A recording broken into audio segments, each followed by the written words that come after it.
is that under there? Is that like a Dana something? It's an 11-inch modular mark. It's like a. I don't need to take any weight off the car. Oh, so it's.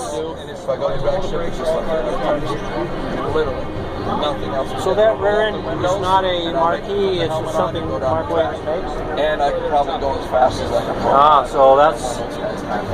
So you just call it a top fuel rear end? I call it a modular. So what is the cubic inch displacement? 640. 640, all right. I'll be honest with you, that's a little engine for a 5 dynamics. They got a beautiful shop. Most 5 they even have an accredited course to the university locally there. Because you want it to make it cool. A real tall credit course. 5.3 and they put a lot longer stroke in the mostly 900 to 1,000 cubic inch. Because we live in Texas, we're in Dallas. Oh, okay, yeah. I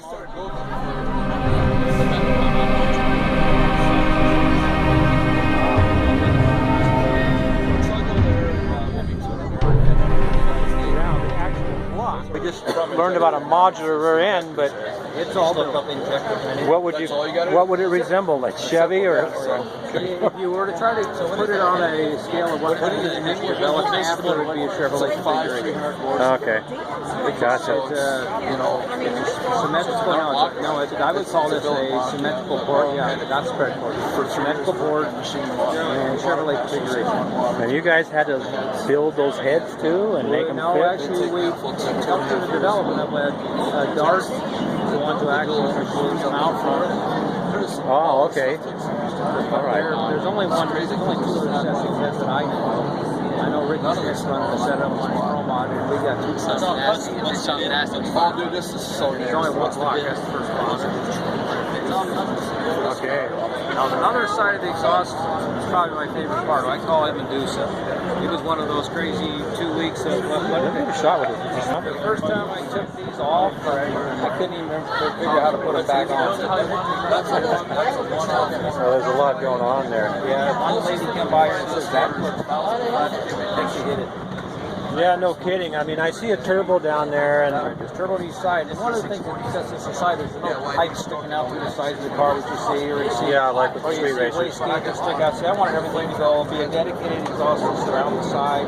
Everything comes back into itself. So your exhaust is going out right here, and it looks like it's coming in.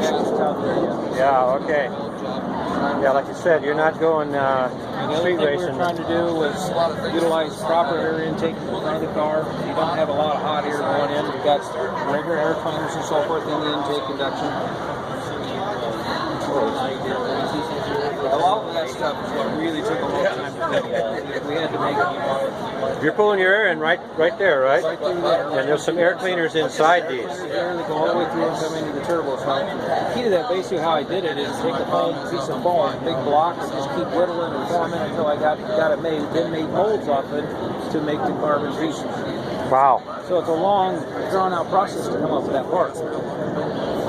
What all you got going on right there? That's a wastegate. Wastegate's controlled by two things. It's got a valve that opens and closes right here.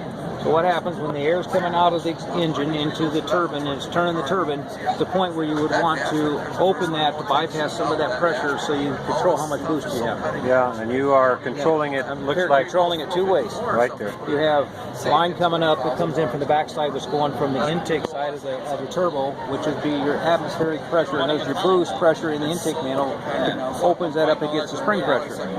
This other line on top is hooked to a CO2 control system that can override what it does to actually hold it closed or open it on its own. That's all being controlled by the traction control. By the traction control. It has full traction control. All right, you got me going on this. This is probably too technical for our viewers, but you know what? They're going to get it anyway.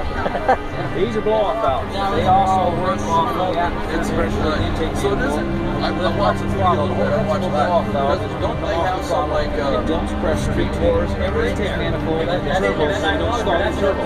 The turbos also have sensors in there that check the speed of the turbo, so it knows that it's slowing down.